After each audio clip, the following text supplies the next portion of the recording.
Hello বন্ধুরা, তোমরা সবাই কেমন আছো? আশা করি ভালো আছো, সুস্থ আছো। তো আমিও ভালো আছি। মৌসুমি অফিসিয়াল চ্যানেলে তোমাদের সবাইকে স্বাগত জানিয়ে আজকে চলে এলাম ডেলি ব্লগ নিয়ে। তো দেখো, আজকে আমি বানাবো ডাল। দেখতে পাচ্ছ, ডালটাকে ভালো করে একটু ভেজে নিয়েছি, নিয়ে তারপরে প্রেসারে একটা সিটি দিয়ে নিয়েছি। তো দেখো, তাতেই ডালটা গলে গেছে। এটা হচ্ছে বিউলির ডাল। বিউলির ডাল আমি কীভাবে করবো সেটা তোমাদের সাথে শেয়ার করবো। তো দেখো, আর নাড়তে হচ্ছে না, মানে অনেকটাই গলে গেছে। এবার নুন দিয়ে দেবো এর মধ্যে, আর এবার দিয়ে দেবো একটু হলুদ গুঁড়ো দিয়ে ভালো করে নেড়ে নেব। ভালোভাবে তো জল দিয়ে ভালোভাবে জল ওই জন্য অল্প ডালের মধ্যে আগে ভালো করে দেখো গালিয়ে নিয়েছি। বেশ গলে গেছে। দেখো, ডালের সাথে হলুদ নুন সব একসাথে মিক্সড হয়ে গেছে। আর এখানে এই যে গরম জল করে রেখেছিলাম, সেই গরম জলটা এখন অল্প করে পরিমাণ একটু ভালো করে নেড়ে নেব। যেহেতু ঠান্ডা জল দিলে তো টেস্ট হয় না, গরম জলটা দিলে টেস্ট হয়, খেতেও ভালো লাগে। দেখো, আমি পরিমাণ মতো জল দিয়ে ভালো করে গরম জল দিয়ে ঘেটে নিলাম। আর এখন কড়া বসিয়েছি, কড়া গরম হয়ে গেছে। এখন আমি তেল দেব।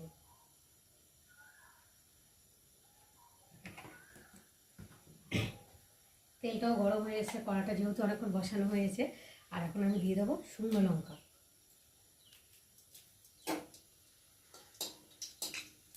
দিয়ে লঙ্কাটা একটু ভালো করে ভেজে নেব।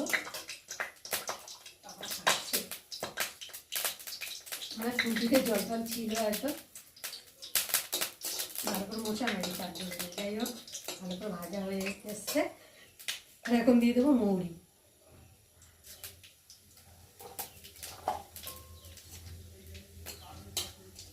তেজপাতা দিলেও ভালো হতো, কিন্তু তেজপাতা নেই, তার জন্য আমি দিলাম না। মৌরি আর লঙ্কা দিয়ে ভেজে নিলাম।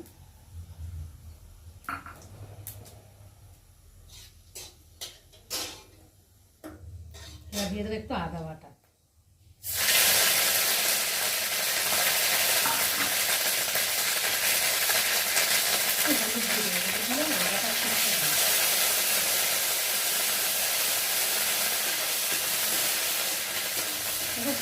হলুদ দিলে আদাটা ছিটকাতে পারে না, আমার ভুল হয়েছে, আগেই দিলেই ভালো হয়েছে।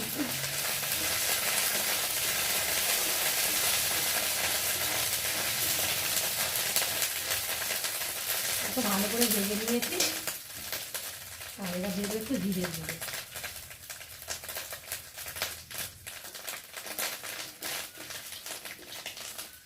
ভাজা ভাজা হয়ে এসেছে। আর এখন আমি দিয়ে, তো দেখো বন্ধুরা, ডালটা ঢেলে নিয়েছি। আর ডালের কালারটা দেখো কত সুন্দর হয়েছে, খেতেও খুব সুন্দর হয়েছে নিশ্চয়ই। তো চলো, এখন ডালটাকে ঢেলে কড়া বসিয়েছি, এখন আলু পোস্ত বানাবো। ডালটাকে ঢাকা দিয়ে রেখে দিই। কড়া বসিয়েছি, আর এখন আমি তেল দেব। আলু পোস্ত তো একটু তেল বেশি করে না দিয়ে আলু ভাজলে আলু পোস্ত ভালো লাগবে না।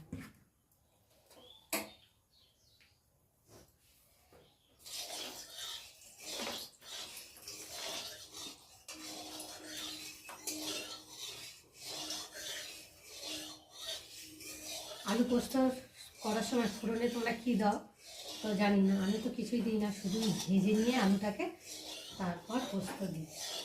চলো, তেল দিয়েছি, তেলটা গরম হয়ে গেছে। অনেকে কালো জিরে দেয়। এবার আলুগুলোকে ভালো করে তেলের মধ্যে ভেজে নেব।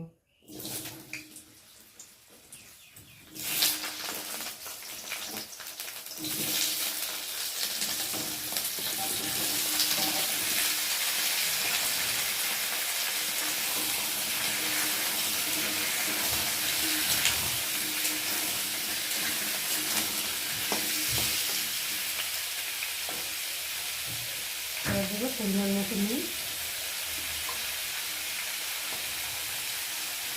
আর দিয়ে দেবো হলুদ দিয়ে আলুটা ভালো করে ভেজে নেব। আলু যত ভাজবে তত টেস্ট হবে।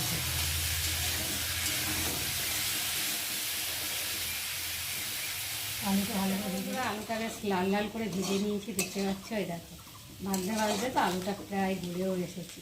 দেখো, নরম হয়ে গেছে। আর যত ভাজবে তত টেস্টি হবে তরকারি, বিশেষ করে পোস্তর তরকারি। তো দেখো, আর এখন আমি পোস্ত আর কাঁচা লঙ্কা বেটে নিয়েছি, সেটাকে এখন ঢেলে দেবো। আর এখানে নুনটা দিয়েই ভালো করে ভেজে নিয়েছি আলুটা। এটা পোস্তর যা দাম, কি খাবে কত। তখন নিরামিষের দিনের ডালের সাথে পোস্ত না হলে না ভালো লাগে না খেতে।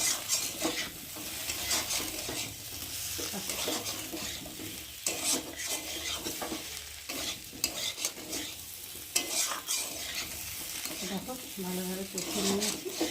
আর পোস্ত দিয়ে তো বেশি কষাতেও লাগে না। আর এখন আমি পরিমাণ মতো অল্প করে জল দিয়ে দিই।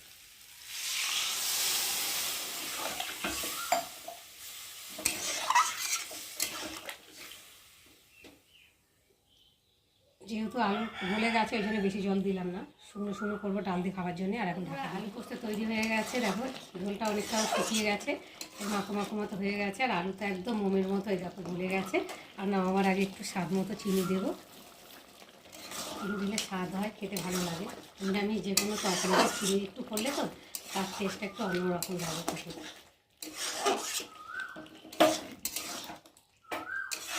চিনি দিয়ে ভালো করে ভেজে দেবো। গ্যাসটা বন্ধ করে দিলাম, তাহলে তো ঝোল সবই শুকিয়ে যাবে। তো বন্ধুরা, আজকে আমার আলুর পোস্ত রেসিপি কেমন লাগলো তোমরা কিন্তু অবশ্যই কমেন্ট করবে। আর ভালো লাগলে লাইক করো, শেয়ার করো। আর আমার চ্যানেলে যদি নতুন হয়ে থাকে চ্যানেলটাকে সাবস্ক্রাইব করো। তো চলো আমি এখন ঢেলে নিই। আলুতে টেনেই নিয়েছে।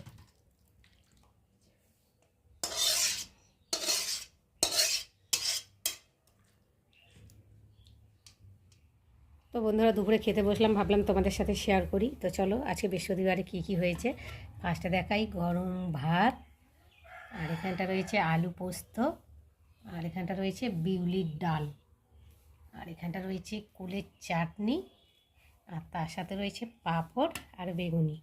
আজকে দুপুরের এই মেনু কেমন হয়েছে তোমরা কিন্তু অবশ্যই কমেন্টে জানিও।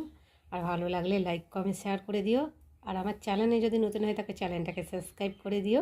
আরও তোমরা বেশি বেশি করে শেয়ার করো। দেখো আজকে দুপুরবেলা বৃহস্পতিবার নিরামিষ, তো দুপুরবেলা আমি খেতে বসে গেছি। কী দিয়ে দেখো, দেখো এখানে আছে ভাত, এখানে আছে বেগুনি, একটুখানি খাচ্ছিলাম আমি বেগুনিটা, আর এটা হচ্ছে আলু পোস্ত, এটা ডাল, আর এটা দেখতেই পাচ্ছ কুলের চাটনি। সো গরম গরম বেগুনির সাথে ডাল, এগুলো আর কি লাগবে বলো। মানে নিরামিষ এত সুন্দর একটা খাবার যে মাছ মাংসকেও ফেল করে দেয়। সো তোমরা কারা কারা বৃহস্পতিবার নিরামিষ খাও অবশ্যই কমেন্টে জানিও। আর তোমাদের কী কী রান্না হয়েছে সেটাও জানিও। তো চলো খাওয়া যাক।